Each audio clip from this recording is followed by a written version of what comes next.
Já reparaste como certas histórias parecem nunca ter existido? Não porque não aconteceram, mas porque alguém decidiu que era melhor que tu nunca as soubesses. Hoje vamos falar de uma verdade que não cabe nos livros escolares. Uma verdade que foi empurrada para o fundo do tempo. Uma verdade que envolve homens negros, africanos, governando a Europa. Desde pequenos, ensinaram-nos a imaginar a Europa como um continente sempre branco, sempre europeu, sempre distante de África. Ensinaram-nos que o negro entrou na história apenas como escravizado, nunca como rei, nunca como estratégia, nunca como governante. Mas a história real, a história viva, conta outra coisa. Neste vídeo, vais descobrir quem eram esses homens negros, onde governaram, por quanto tempo e, acima de tudo, por que razão quase ninguém fala deles hoje. Não é um vídeo de ódio, não é um ataque, é um resgate da memória, um resgate da dignidade, um resgate da nossa africanidade. Antes de continuarmos, se este tipo de história te toca, se sentes que há verdades que precisam ser ditas, inscreve-se no canal e ative as notificações. Assim esta memória não morre aqui. Vamos começar com algo simples, uma pergunta que quase nunca é feita. Quem decidiu o que é história oficial? Porque durante séculos, a presença africana na Europa foi real, visível e poderosa. Tão real que está gravada em pinturas, moedas, documentos, esculturas e nomes de cidades. Mas com o tempo, essas imagens foram embranquecidas, esses nomes foram apagados, essas histórias foram reduzidas a notas de rodapé, quando não apagadas por completo. É importante entender uma coisa desde já. África não era um continente fraco à espera de ser salvo.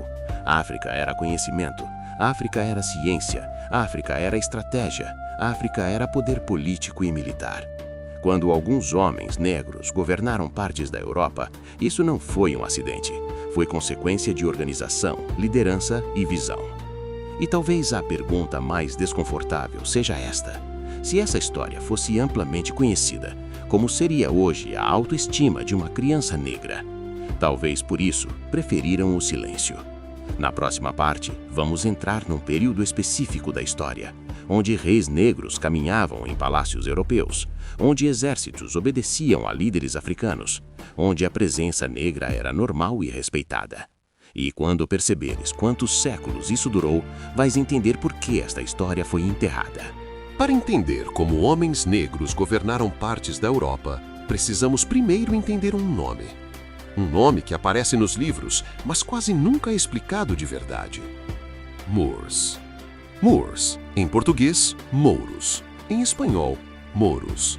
Em francês, Moors. Mas afinal, quem eram os Moors?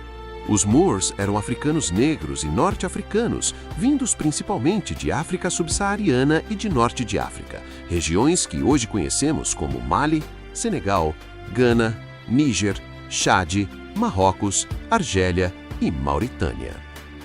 A palavra Moor vem do latim Maurus, que significava simplesmente homem negro ou homem de pele escura vindo de África. Não significava religião, não significava invasor, não significava estrangeiro inferior. Significava africano. Com o tempo, esse nome foi sendo distorcido. Quando os Moors passaram a governar partes da Europa, principalmente a Península Ibérica, o nome deixou de ser apenas descritivo e passou a ser politizado. Tornaram-nos apenas muçulmanos, apenas árabes, apenas ocupantes. Tudo menos africanos negros com poder, ciência e governo. Durante séculos, os Moors estiveram em Portugal, Espanha, sul de França e partes da Itália. Construíram cidades, criaram universidades, desenvolveram matemática, medicina, astronomia e arquitetura. Enquanto grande parte da Europa ainda vivia na escuridão, eles iluminaram o continente. E aqui está algo que quase ninguém te diz. Muitos Moors eram visivelmente negros, lábios grossos, nariz africano, cabelo crespo. Isso está nas pinturas antigas, nos relatos, nas esculturas. Mas, ao longo dos séculos, essas imagens foram sendo clareadas. Hoje, quando alguém ouve Mouro, imagina tudo, menos um homem negro africano. E isso não foi por acaso. Foi uma forma silenciosa de dizer: eles estiveram aqui, mas não eram como vocês. Os Moors não vieram de um continente atrasado, vieram de impérios africanos ricos, organizados e respeitados.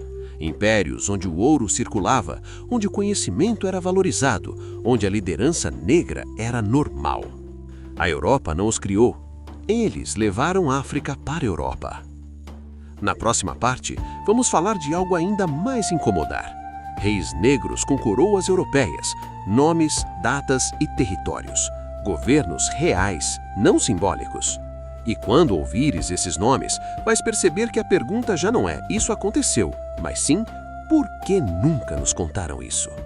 Quando se fala de reis na Europa, quase nunca se imagina um homem negro. Mas a história real não pede permissão para ser confortável. Durante séculos, homens negros não apenas viveram na Europa, governaram. Sentaram-se em tronos, assinaram leis, lideraram exércitos, decidiram o destino de povos inteiros. E não como exceção exótica, mas como autoridade legítima. Um desses homens chamava-se Tariq ibn Ziyad, um general negro de origem africana que no ano de 711 atravessou o estreito que hoje leva seu nome, Gibraltar, Jabal Tariq, a montanha de Tariq. Quando ele pisou o solo europeu, nada voltou a ser igual. Sob a sua liderança, os mouros derrotaram exércitos europeus muito maiores e iniciaram um período de governo africano na Península Ibérica que duraria quase 800 anos. Tariq não era europeu, não era árabe de palácio, era africano. Muitos relatos descrevem-no como negro. Mesmo assim, o nome ficou. A cor tentaram apagar. Séculos depois, surge outro nome impossível de ignorar: Abd al-Rahman III. Governou Al-Ândalus como califa, um dos homens mais poderosos da Europa do seu tempo. Durante o seu governo, cidades como Córdoba tornaram-se centros de ciência, medicina, filosofia e arquitetura. Enquanto reis europeus mal sabiam escrever o próprio nome, africanos negros governavam impérios urbanos organizados. Imagina isto: um homem negro, com roupas reais, rodeado por diplomatas europeus brancos, todos falando línguas diferentes, mas todos reconhecendo a sua autoridade. Isso aconteceu, muitas vezes. E não foram poucos. Governadores, juízes, generais, administradores. Homens negros africanos a gerir territórios em Portugal, Espanha, sul da França e Itália. Não como escravos, mas como arquitetos do poder europeu. E aqui surge o desconforto. Porque aceitar isso significa admitir que a narrativa da superioridade europeia foi construída depois e não antes. Para uma criança negra ouvir isso hoje muda tudo. Porque ela percebe que os seus antepassados não começaram a história acarrentados, eles começaram liderando. Mas se homens negros governaram a Europa por séculos, o que aconteceu depois? Como essa história foi apagada? Quem ganhou com isso? Na próxima parte, vamos falar do apagamento, da reconstrução da história e do momento exato em que a África deixou de ser apresentada como centro e passou a ser mostrada como periferia. A história não se apaga de uma vez. Ela é apagada, aos poucos. Primeiro mudam os nomes, depois mudam as imagens. Por fim, mudam o que é ensinado às crianças. Quando o poder africano na Europa começou a cair, algo muito maior começou a crescer. Não foi apenas uma mudança política, foi uma mudança de narrativa. A Europa precisava de se ver como centro do mundo, e para isso, a África precisava ser esquecida. Pinturas antigas foram retocadas, esculturas foram reinterpretadas, textos foram traduzidos com cortes. Reis negros passaram a ser descritos como morenos, do sul, de origem incerta. Nunca negros, nunca africanos. A religião também foi usada como cortina. Em vez de africanos governando a Europa, a história passou a falar apenas de conflitos religiosos. Assim, a cor desaparecia e o poder africano também. Com o tempo, a Europa construiu uma ideia perigosa, a de que sempre liderou. E para isso funcionar, era preciso convencer o mundo de que a África nunca liderou nada. E essa mentira foi repetida tantas vezes que virou verdade. Pensa nisso. Gerações inteiras de crianças negras cresceram sem ver um único rei que se parecesse com elas. Sem heróis, sem governantes, sem referência. Isso não foi um erro, foi uma estratégia. Os livros ficaram mais curtos, os capítulos desapareceram, os mapas mudaram. E quando alguém perguntava, mas e os Moors? A resposta era vaga, fria, rápida. Não é importante. Aos poucos, África deixou de ser apresentada como berço e passou a ser mostrada como problema. Pobreza, guerra, dependência. Nunca liderança, nunca ciência, nunca governo. Mas a memória não morre. Ela espera. E quando alguém começa a perguntar, quando alguém se recusa a aceitar o silêncio, a verdade encontra caminho para voltar. Na última parte deste vídeo, não vamos falar apenas do passado.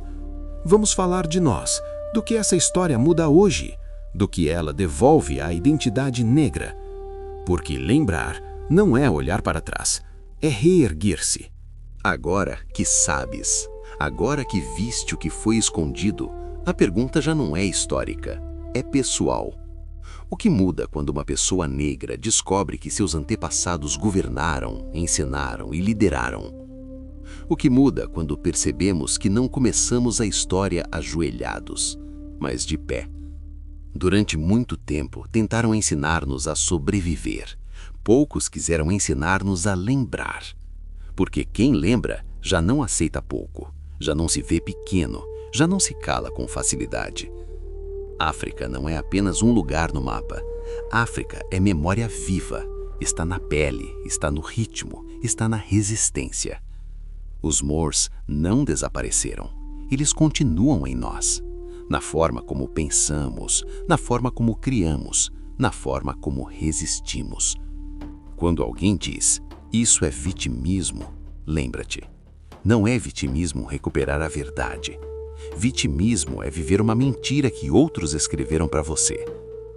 Imagina uma criança negra a crescer sabendo que reis se pareciam com ela, que governantes tinham a sua cor, que África não foi apenas explorada, foi respeitada. Isso muda tudo. Este vídeo não é o fim de uma história, é o começo de uma memória recuperada. Porque enquanto houver alguém disposto a lembrar, o apagamento falha. Talvez você esteja se perguntando agora por que só está ouvindo isto hoje. Por que não te contaram isso na escola? Por que não apareceu nos documentários da televisão? Por que nunca foi assunto importante? A verdade é simples e pesada. Histórias que libertam raramente são ensinadas por quem lucra com o esquecimento. Por isso, durante muito tempo, a memória africana foi passada apenas de boca em boca, de avô para neto, de histórias sussurradas, nunca escritas em letras grandes. Mas hoje é diferente. Hoje, qualquer pessoa com coragem pode contar o que foi escondido. Hoje, você que está vendo este vídeo faz parte dessa escolha.